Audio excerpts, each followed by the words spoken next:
Hey y'all, what's happening? I'm so loud. Why I gotta be so loud? I think because of the AC, sometimes I talk a little louder so y'all can hear me. I know it has been a real minute since your girl has vlogged, and hopefully it won't take me too long to get this video up. But I got my packages back there to send off. Finally, y'all, it's just been a trying time for me because even though I feel better, I have been going to the doctor back and forth since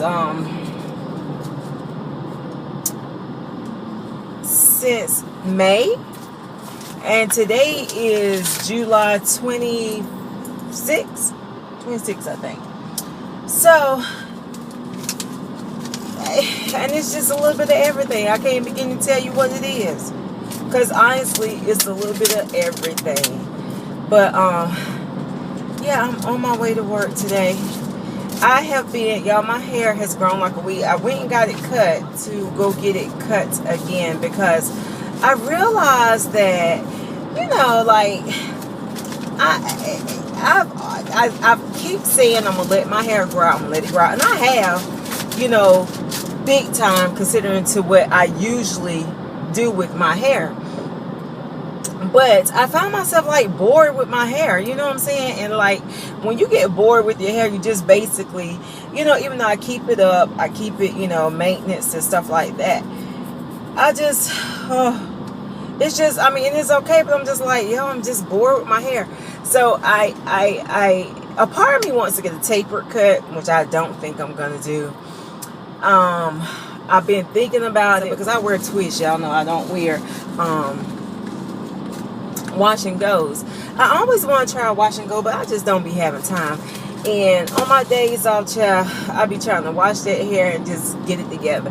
But and I don't quite know what I'm gonna get done yet. I think that I definitely am gonna get it shaped up, but I'm just not sure how yet. I don't know if I'm gonna keep this shape, like the afro shape, and just get it like tapered just a little bit on the sides. I don't know.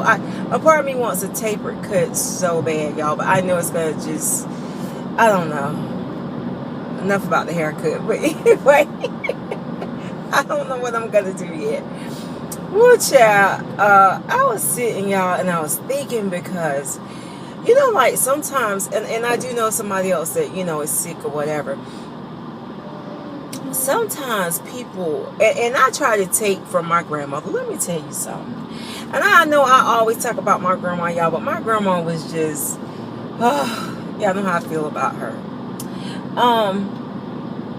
My grandmother was a diabetic, but she was rarely, my grandmother didn't like really go to the hospital, like have to stay in the hospital till like the last year of her life, when she started to get, you know, really sick and have to go to the hospital to stay and stuff like that. Other than that, she really didn't have to stay in the hospital. But there was times that she would be sick. And I remember my grandmother saying so many times, honey, sometimes I lay here, don't nobody know I'm hurting but me and the Lord. And the thing about her is that she would get out her bed every day. I don't care how bad she felt, how good she didn't feel. Grandma got out of that bed every day. She made her bed every day. Now, if you ever went over there and she was in that bed past, let's say, 8 o'clock, something was wrong. And I could count on my one hand how many times I've ever seen her just lay around in the bed after 8 o'clock and not get up and make up her bed. And my grandmother, during her last, you know, few months, she had gotten to the point where she would get up, she could, you know, get up, but she sometimes just didn't have the energy or couldn't, because she was having a problem at that point, standing and walking and stuff like that.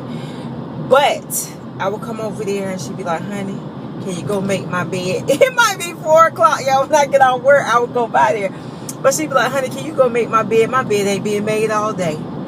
And girl, I would go in there and make that bed. It was something about making her bed that her day was not her. Something was off if her bed was not made. And I just said all that to say, how do you handle adversity? How do you handle pain? Because Do you fall all apart? Do you fall all apart when you're in pain? And you know, a lot of times I keep on going. Like yesterday, night before last, y'all, I was so sick. Oh my God, I was sick. This person just ran a stoplight. Anyway, I was sick all night long. I woke up. I didn't get to sleep about 1:30. I woke back up about 4:30. So I got, let's say, 3 hours of sleep. And y'all, I was in so much pain. I was so sick and hurting so bad. But one thing is that I was sick and hurting so bad, but I called in and I was like, you know, I told my manager I'm gonna be late. I didn't want to stay the whole day, you know what I'm saying? I could have laid around in the bed the whole day, not got up and went, whatever. And I was still hurting and still sick when I went to work. But the point is, and the reason why I was late, because I was so sick, it was taking me some time to get myself together and get the moving and stuff. And I said all that just to say, you gotta keep moving, baby. You gotta keep pushing. Even when you don't feel like it, even when you are sick, even when you are going through so much that you feel like you're about to fall all apart, you have to keep moving.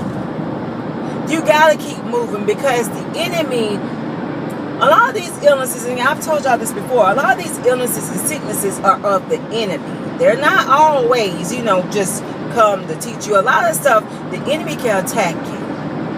And you got to get up and keep on moving. You got to go. And I say that because my grandmother was just, she would get up, honey. My grandmother was in a wheelchair cooking. Do you hear me? She would go in that kitchen. This is how she would do. She'd be like, she would come to my house, because I would go get my grandma a lot and bring her to my house, honey. I loved having my grandma at my house and with me. So, and she would stay with me a lot.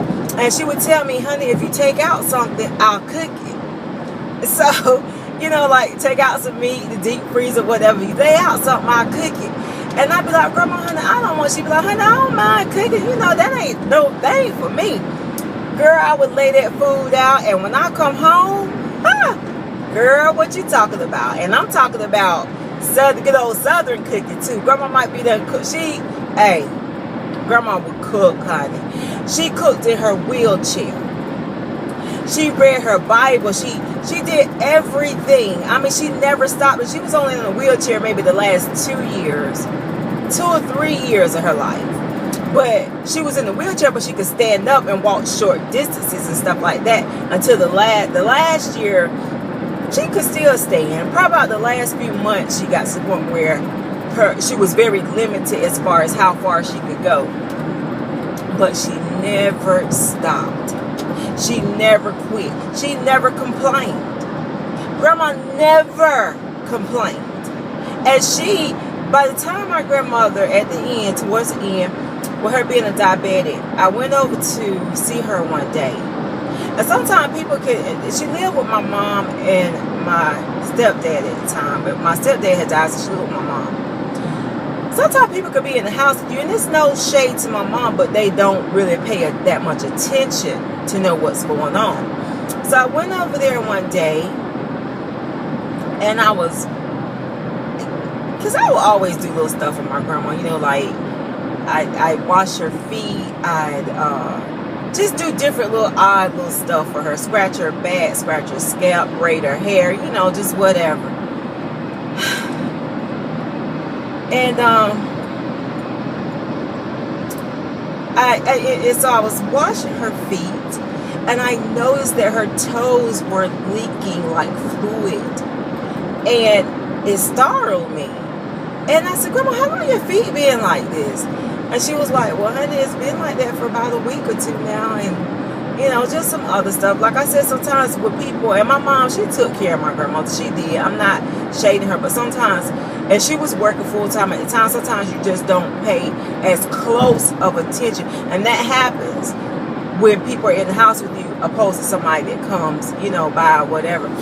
So, from that point on, I took her care into my hands.